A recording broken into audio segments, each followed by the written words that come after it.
let's go, deconverted man. I'm losing subs, I don't know why, oh well. I gained a bunch a while back, and now I'm losing them, that's a fact. Anyway, let's go. 50 bad arguments for God contained in a single video, hooray! This guy asked 50 Catholics for the best argument for God's existence. And I don't know if he includes himself in that, so that would make 51, or is it 49 including him? And then but plus him would be 50. I don't know. But anyways, bad arguments for God. I know they're bad without even listening to them. I just know they're going to be bad, but I'm going to have to complain about them. So that's what this is. Here we go. My word. Let's do it. All right. So he doesn't know how to answer the question, or he's struggling with it. So here's his answer for the best argument for God. Time deciding on my answer to the question for Sean's survey, but I eventually settled on the contingency argument for God's existence. I was shocked, however, to find out that no other Christian apologist in Sean's survey mentioned this argument. I don't know, maybe it's a bad argument. I'm just saying.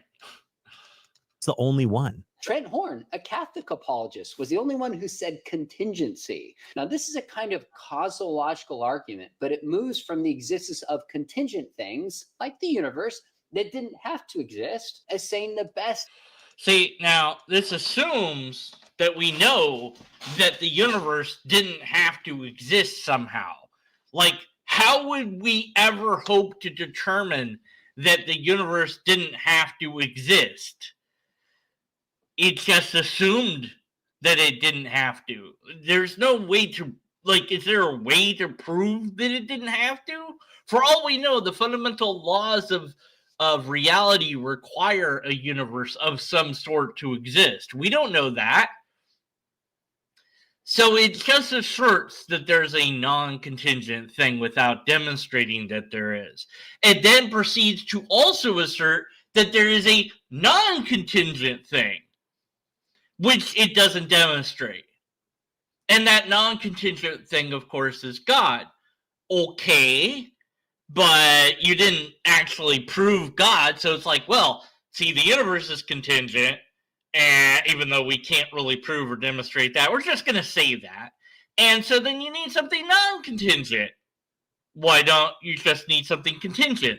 Well, because you can't have infinity. Why not? Just because you can't. But why not?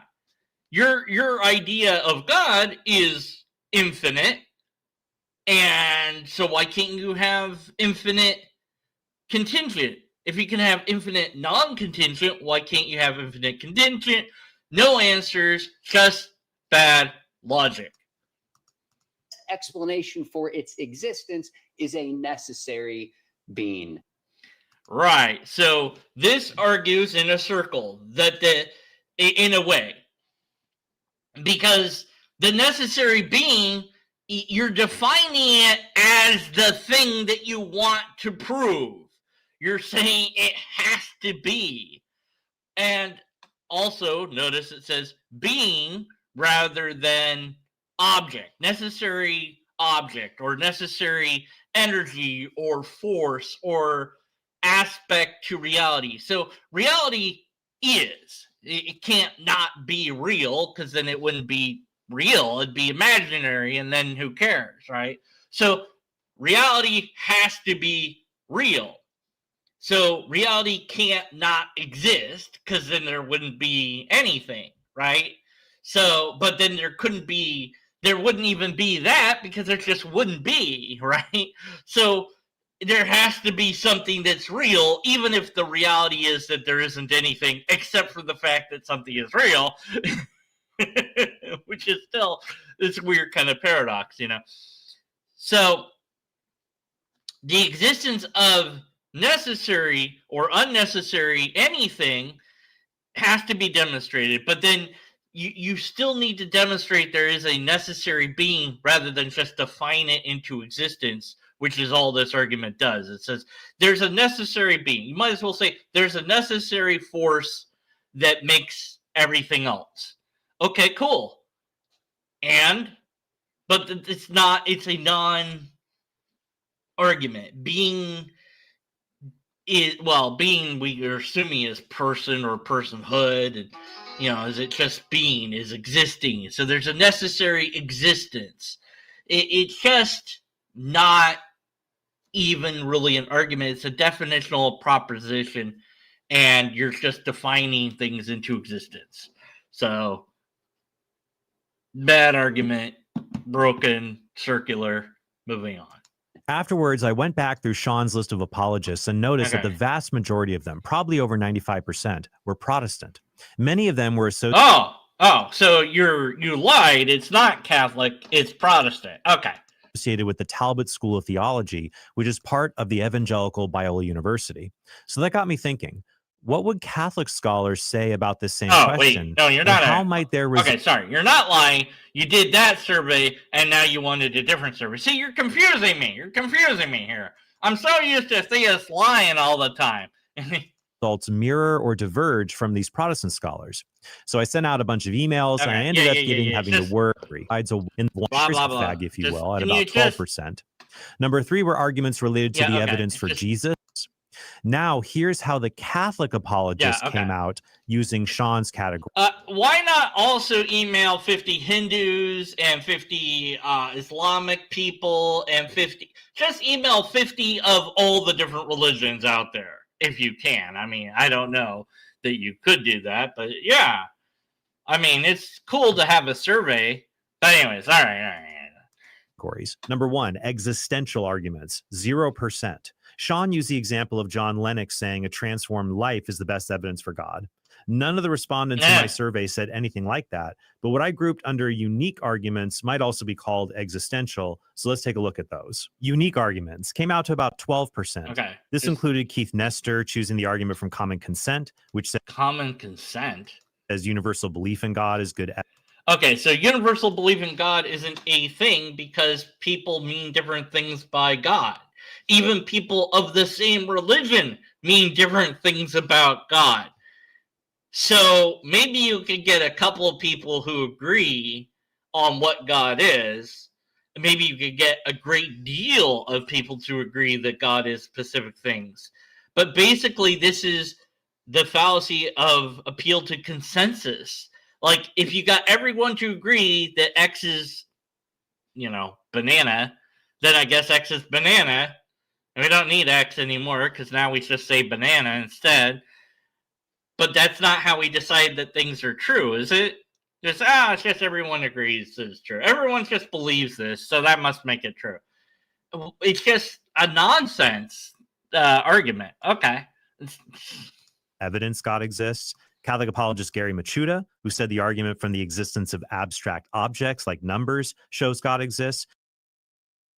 The abstract numbers aren't real, though. They're I mean, not in the sense that they exist in our brain, but that's it. They aren't anywhere but our brain, so they don't exist in the sense that they exist means that God exists. They don't exist except as a concept. Like, you mean that they exist as a concept? So how does the concept of abstract numbers mean God? That doesn't. See what I'm saying? These are just bad arguments. You're not even saying what it actually is. So the evidence that God is existing is now abstract ideas that exist in your brain. How? How is that even an argument? And Peter Kraft said the best argument for God is the argument from beauty. I love how... Well, then I guess the argument from ugly would have to also be an argument for God then. Why beauty? People love to focus on beauty, right? Oh, it's so pretty. It's so beautiful. Yeah, but what about the ugly stuff? Like, what about that? So it's all, I mean, it's just, how is beauty evidence of anything at all other than we as creatures perceive things as beautiful? That doesn't prove God. There's no association, causation, link there. There's nothing to connect those two. This is a nothing argument.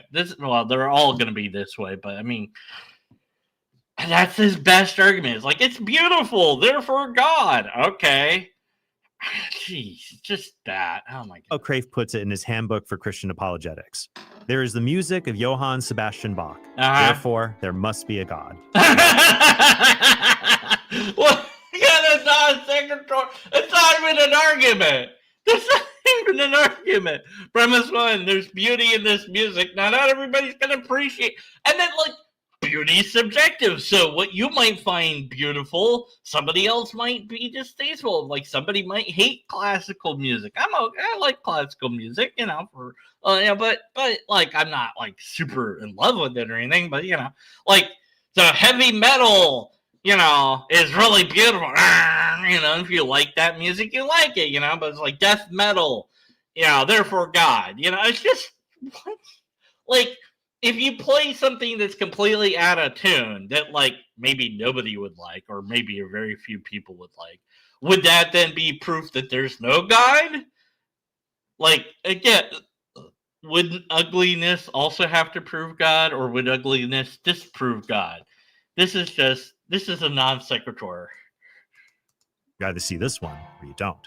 Next, we have evidence for Jesus. And in my survey, this also came out to about 12%. We have Stephanie Gray Connors reprising her answer from Sean's survey with Christ's resurrection, biblical book. Okay, so I love that because it's completely circular too. The only place Jesus' resurrection is talked about is in your holy book, which somebody wrote at some point in time. And before it was written down, people were telling the story verbally. And as far as I know, and as far as I could tell, and as far as anyone can tell, that's all it is, a story. You can't say that it's true because it's written down. But that's all they do. They say, oh, well, look, Jesus is mentioned, and so he exists. And, oh, by the way, he's mentioned as coming back, so therefore that happened. See how it says that in this book here that we have? In this one story of all the different stories that we have about Jesus. Sure, 3 of them don't mention him coming back from the dead, but 1 does. That's really all we need. And the other ones start to kind of mention that after that one, too. And, it's your tradition. So, I mean, of course he came. It's such a non-argument, circular argument. Worm, who mentions the teachings of Christ, and also things like Eucharistic miracles, which as a Catholic, I will say counts as Jesus. The Eucharist miracles that you're never allowed to test. You're never allowed to actually examine these in critical detail. So something is turning red. Are we allowed to test that and see what it is before, during, and afterwards? No, we're just told about it. Now, that first one, I think I think all 3 of these are probably AI generated. Maybe not, I don't know. But you'd have to look at each one. I love how these are scientifically proven. What they mean by that is actually, it's not scientifically proven at all because there was no science done on it. Otherwise, there'd be a peer-reviewed paper on it, and there just isn't any. These are stories of, oh, this thing turned red. Oh, look, it happens to be bloodstained after the fact, and then you can look at it. You apply any critical scrutiny to any of these so-called miracles, and it will disappear. But I'd love. I guess.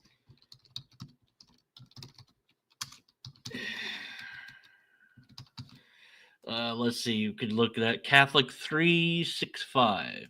365. And also that it would be, here's the thing.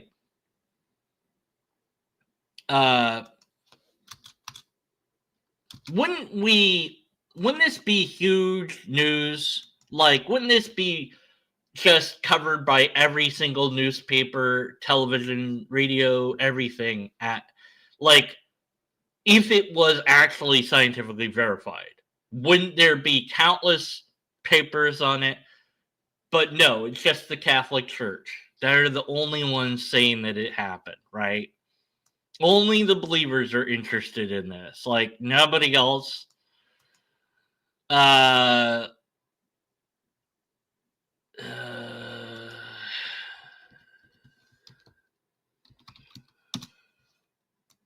trying to find this on YouTube. I don't know. He didn't link it. Of course he didn't link it, because why would he?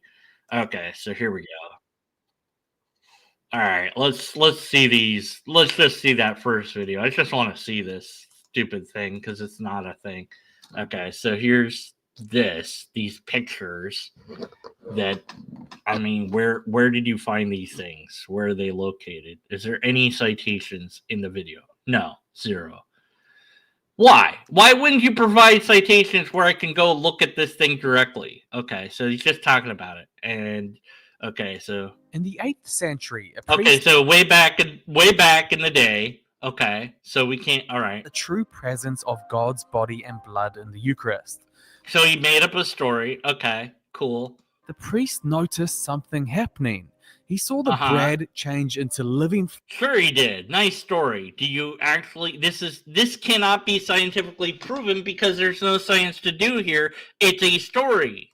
Globules. Of course, many did not believe it. Of course and the not, local 'cause it's archbishop not conducted true. an investigation. No, he didn't. And the church approved the miracle. Oh, the church approved the miracle. That's not science. But still, many did not believe, especially scientists. So in 1971, the specimens were analyzed by Odiardo Linoli. But there's a problem there because you don't know where the specimen is coming from. You don't know that it was this thing. You can make any claim. Oh, yeah, this was this thing. And then you drench it with blood. And, oh, look, it's got blood in it. That's not scientific. So, like I said, you apply even a little bit of scrutiny to any of these so-called miracles, and they turn out to be bupkis all. So these are definitely not miracles, and they're definitely not proof of anything at all, other than people want to believe in miracles and will not scrutinize them because they desperately want to believe. So nothing, not 3 scientifically proven heuristic how do you say that stupid word? Blood miracle. And then the same thing again, and then the same thing again. The same miracle talked about like 2 or 3 times, whatever. When it comes to the moral argument, this one came in God, stupid moral argument. There we go. Precept with extra steps. lower among Catholic apologists at 12%. Eric Sammons from Crisis Magazine and philosophy professor Logan Gage were among those who voted for this argument. And finally, creation. Well, you're not even going to cover it so I can complain about it? Oh, man. Okay, well, that one's supposed to be, morals are objective, therefore God, or whatever. It's like, yeah, morals being objective, even if you demonstrate that, don't prove God. So it's just like, jeez. You can probably tell ate up a way bigger piece of the pie chart among Catholic apologists, coming in at a whopping 64%. But things get even more interesting. In Sean's video, he notes that creation is somewhat of a broad category. And yeah, I mean, if you say something's created, you're already assuming God, so that's circular. Oh, the Kalam. The fucking Kalam again. Why? Why? This thing is broken. Why do they keep using this? It's just broken. It's a category error. Premise 1 is a category error. End of story. You don't need more fallacies. There are more fallacies in it. I did a video called KCA where I go over all the fallacies of it. But it also, forget all that, scientifically it's broken too, because you don't know that there's a cause and effect because of the dang Planck temperature. And that's it. And that's it. We don't know. That's the answer, and you can't use the Kalam. And it doesn't prove God either. Jeez. No, it doesn't point to the beginning of the universe. And then, no, it doesn't point to there being a beginner either. This is just dumb. The Kalam is broken. it included people who voted for the Kalam cosmological argument, fine-tuning, and even intelligent design, or evidence from design seen in things like the structure of the cell, as the best. So, nonsense, pseudoscience, and pseudoscience. Okay, so that's great. The fine-tuning isn't what they think it is. They always do this with with thinking that the numbers, these big numbers, mean something like, oh, if the variables were different, things would be different. No kidding. Life would be impossible if it was varied like this way or that way. Of course, there's no model to show that that's true. They just like saying it's true. If you had heavier gravity, then the universe couldn't form. We don't know that. We think that, but we don't know that. You need to demonstrate that. But they don't. They just assert it. And then, of course, you have the problem that the universe isn't designed for life. It isn't designed at all. This assumes that it is. And it says, well, but the likelihood of life is really small, or what. It's like, and even if that was true, that doesn't prove anything. But also, of course, you have that the universe is about, what, 13 billion, give or take, years old. And the Earth didn't exist for a long time. So what was the universe waiting for? You know, it was 9 billion years go by without the Earth. And then, you know, eventually the Earth gets formed. But then you have to wait a little bit longer for it to cool down. And then you have to wait for more conditions to be just right so that life can appear on Earth. So it's just silly nonsense. It's not an argument for God. It's actually an argument that things are here because they kind of, you know, it's like, you know, if we were in a non-life permitting universe, that could be evidence of something interesting, like God. That'd be way more interesting. But you know what's always missing from all of these arguments? God. God is missing from all these arguments. What would be proof of God? God would be proof of God. Arguments for the existence of God. However, in my survey, only one respondent, Adrian from Sips with Sarah, picked the Kalam cosmological argument. And only two respondents, Cameron Bertuzzi and Luis Dizon, picked the fine-tuning argument as the best argument for the existence of God. And so this is that's great. They've got better. Okay, so I mean, you know, that's the best argument is your broken argument. Okay, you know. No respondent picked intelligent design or that's good. That's good because ID is pseudoscience, and you shouldn't pick it as a argument for anything ever. Period. You just shouldn't you should just say, hey, ID is pseudoscience. Let's expunge that from our mouths and in discourse because it is not real. It is not true. It's not an argument for God. ID is a repurposed argument for God, but it's not a legitimate argument for God because it is pseudoscience. So evidence from the biological structure of living organisms. What's interesting is that one of the most famous defenders of intelligent design, Michael Behe, is Catholic. However, the intelligent design movement tends to be overwhelmingly Protestant. And Catholic philosophy... Yeah, because it's a pseudoscience thing, right? No, I know. It's fake science. It's people that failed at science who decided that they were going to grift and make their money off of people that believe in God and don't understand science and just lie to them about science in order to sell their books. Yeah, I know what ID is. So you should never, ever use it at all. And you should actually shun those that do. If you want to make a good case for God, great, wonderful. But I don't understand why this guy's like, hey, this is great. We're getting rid of ID. Like, nobody picked this garbage as an argument for God because nobody should support ID ever because it is pseudoscience, it's snake oil, it's nothingness is there. It's lying to people, period. That's all it is. Philosophers are usually quite critical of it. So what part of creation did the Catholic apologists in my survey pick as being the best reason to believe that God exists? Remember, I was the only apologist in Sean's survey to mention the contingency argument by name. However, that was certainly not the case with my survey. In my survey, 26% of all the Catholic respondents, 1 out of 4, picked the contingency argument by name as the... Wow. So that many Catholics are saying that the nonsensical non-argument that relies upon an appeal to definition is the best argument for God. Okay. I mean, that's pretty pathetic. The best argument for God. This included Catholic apologists like Pat Madrid, Joe Heschmeyer, Matt Fradd, and Jimmy Akin, as well as Catholic philosophers like Tyler McNabb and Alex Pruss. Logan Gage also said the contingency argument was a very close second for him. Thank you, guys. I knew I was not alone out there. And 24% of respondents picked something that in many cases is very close to the contingency argument. And that would be one of St. Thomas Aquinas' arguments for the existence of God.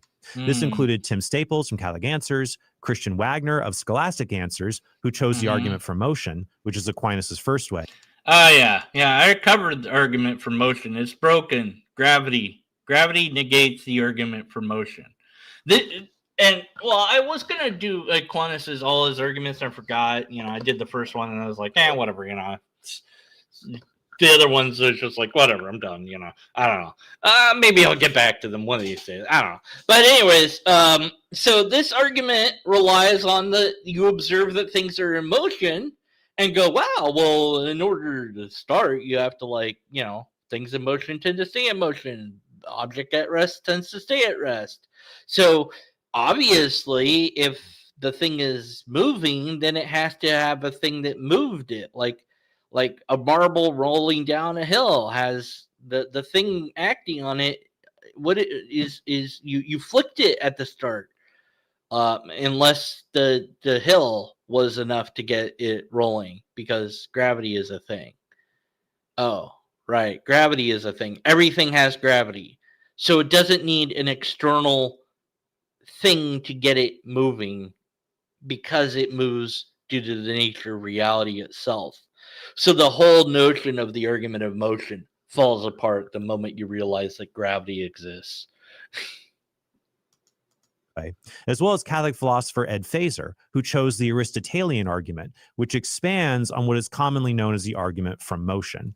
To see some of my episodes defending the argument from motion that St. Thomas Aquinas makes, check out the links below. Catholic philosopher Frank Beckwith said the contingency argument is the best, and in particular, he mentioned St. Thomas Aquinas' argument in his work, De Ente et Essentia. Dr. Feser also added as a runner-up Thomas's argument from the distinction between essence and existence. Wow. In fact, 12% of the there's a difference between words and how we use them. Therefore, God. Respondents brought up not just St. Thomas Aquinas, but the De Ente et Essentia argument by name as being the best argument for God's existence. Okay, another. This includes argument. Catholic philosophers like Carla Broussard. Hey, tell us the argument so I can make fun of it. Who's written an entire book just on this argument. Wow. This argument notes that there You wrote a whole book on a broken argument? Congratulations. is essence, what something is, and existence, that something is. Yeah, okay, so words are different. Okay, cool. The argument shows that the only way things exist with different kinds of essences is that there must be something whose essence just is existence. That makes no sense. What? No. It's just nonsense. Again, this is just a thing has to be that has to be because we said so. And it's like, well, it can't not be. If it is, then it is a thing. It can't not be a thing once it's a thing. So there has to be a thing that had to be a thing because it does. Because we said so. We're not going to prove that. We're just going to say it because it sounds nice. And there's no demonstration of it at all. It's just, And that reality is most fittingly called God. Now, no, what? And this is another thing that happens in a lot of the older arguments is we call that God. It's like, okay, so you've defined God as this X, Y, and Z, but you've never demonstrated that God is X, Y, and Z. It's a definitional proposition. So God is unlike anything else. You define it, and then you work backwards to prove that that definition is a thing. And then you go, look, I've proven God. That's what it is. All right. I guess that's it. Is that it? Is that the 50 best arguments you got there summarized? Now, there's a lot more that can be said about the argument, and I'll save a defense of it for a future episode, though I'll link to some defenses of it in the description below. Instead, what I want to explore is why the Catholic and Protestant apologetic responses to this question are so different. Yeah, okay. So, yeah, that's it. I don't want to explore that. So, that's it. 50 bad arguments, I guess, summarized down to, it's not actually separate arguments. It's just what they think. He pulled 50 people and got their response for what they think the best argument is. So it's not like 50 bad arguments. It's if 50 people pulled, so it's just clunky as a name for a video. But whatever, I don't care. Gave me something to complain about. I'm unimpressed, but I guess I didn't expect anything better. Meanwhile, I'm debating with this guy in text, trying to get him to learn informal logic, and his response is that it's incomplete, whatever that means, and so he doesn't have to learn it. So he's finding ways to justify his ignorance by more ignorance. He doesn't know that it's incomplete. He just says it is based on nothing. And I was like, well, I'm glad to teach you, but you're going to have to pay me. I'm not going to do that. It's incomplete. I'm like, you don't know that it's incomplete. You're saying that based on nothing. You're just it's ignorant. And the other guy is just like, oh, feeling this, feeling that. I don't know. Anyways. So, nothing new under the sun. Still no proof of God, and no proof of what God would be or how any of that works, or where it's located, or how it functions. God is proposed to be this thing that has to be, that it has all this power and energy and all these weird attributes. I mean, just insane things claimed about this being, this entity, without any proof at all. And what's amazing to me is that I'm told, and we're told, that this thing cares about humans, but then it doesn't show us that it is a thing at all. And then they call that the divine hiddenness. They go, oh, God is hiding because reasons. And it's like, look, if it cared about humans, it wouldn't do that. It doesn't, not only does it not make sense, it isn't logical to do. So they're talking about an irrational entity, but that's what belief is it is irrational. And atheists can have beliefs. Just because we don't believe in God doesn't mean that there isn't something that we believe that isn't true in reality. So thinking to yourself, like, well, what do I think is true? And have I challenged that lately? Like, what scientific thing do you think is true? Maybe you haven't looked into it lately. Or what social thing do you think is true that you haven't looked into, and verified or scrutinized or been skeptical of? Or maybe something that somebody said that you hadn't been that skeptical of because it sounded good. Like, all X people are Z. All people that voted in this way are bad, or all people that wear this hat or shirt or are on this team are fill in the blank. Things like this. Whatever that is. Have you questioned that? Have you been skeptical about that? Because we have to protect ourselves from ourselves and be ever vigilant, always questioning what we believe and hold to be true and think is true. Always be willing to challenge what you hold most dear, and that is how to be skeptic. And so keep doing it. And if you haven't done it in a while, sit down and do it. Well, maybe you can stand and do it, but do it, because you got to be skeptical of the things Otherwise, it's gonna. Well, who knows what's gonna happen? But yeah, that's that. Irrational things and beliefs and such. All right, that's all for today, or at least this video of. Until next time, be skeptical, and then stay skeptical. See ya.